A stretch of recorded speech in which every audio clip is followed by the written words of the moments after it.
Hi, it's Grandpa from Grammy and Grandpa Read, and I got another Curious George book for today.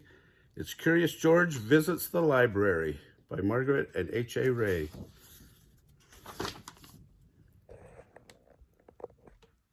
This is George. He was a good little monkey and always very curious. Today, George and his friend, the man with the yellow hat, were at the library.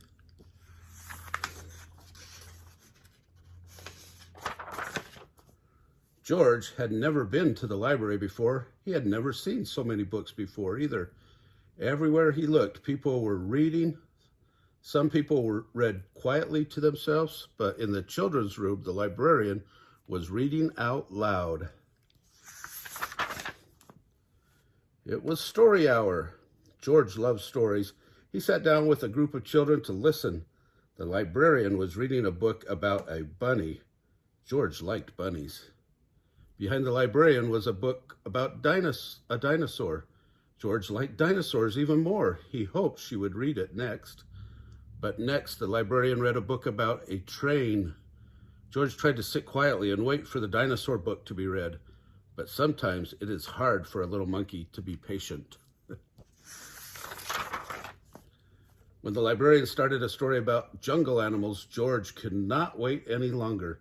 He had to see the dinosaur book. He tiptoed closer. "Look, a monkey!" shouted a girl. The librarian put her finger to her lips. "We must be quiet so everyone can hear," she said nicely. "But there's a monkey," said a boy. The librarian nodded and smiled. She agreed. When she finished reading the jungle story, the librarian reached for the dinosaur book. Where did it go? And where was George? George was all ready to take the dinosaur book home and read it with his friend when another book caught his eye. This book was about trucks. George wanted to take it home too. And here was a book about elephants. George loved elephants. He added it to his pile. George found so many good books, he soon had more than he could carry. He leaned against a shelf to rest. Squeak went the shelf. Shh, said a man. Squeak went the shelf again, and it moved. Why, it wasn't really a shelf after all. George had found a special cart for carrying books. What luck!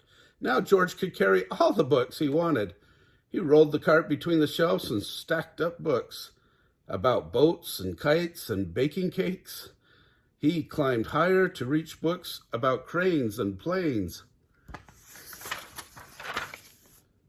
At last, George had all the books he could handle. He couldn't wait to head home and start reading, and right in front of him was a ramp leading to the door. George was curious. Could he roll the cart all the way home? Down the ramp George went. The cart rolled faster and faster. "Stop!" a library volunteer shouted. "Come back here with my cart." But George was too excited to listen. The cart was picking up speed, and George was having fun. That silly monkey. Until crash! George and the cart ran smack into the shelf of encyclopedias. Books flew up in the air, and so did George. He landed in a big pile right between O and P. "Oh no," moaned the volunteer when he saw the mess George had made. How am I going to put away all these books? "I'd like to borrow this one," said a boy from the story hour. "And I'd like to take this one," said a girl. With help from George and the children, the books were sorted in no time. Soon there was just a small pile of George's favorites left. "Would you like to take those books home with you?" the volunteer asked George.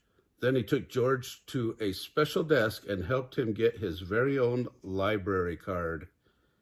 George was holding his brand new card when his friend arrived with a stack of books of his own. "There you are, George," he said. "I see you are all ready to check out." George and his friend gave their books to the librarian.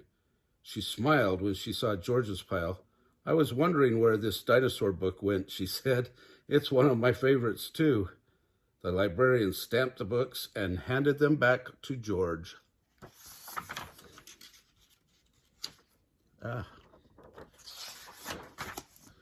With his books under one arm, George waved goodbye to the volunteer, the librarian, and the children from Story Hour. "Come see us again, George," the librarian said, waving back. "Enjoy your book." And he did. The end. You guys like going to the library and getting books? Grandpa does. Then we can sit back and read them when we get home. That's always fun. If you like this story, remember to smash the like button down below, subscribe to our channel, and watch the Curious George playlist.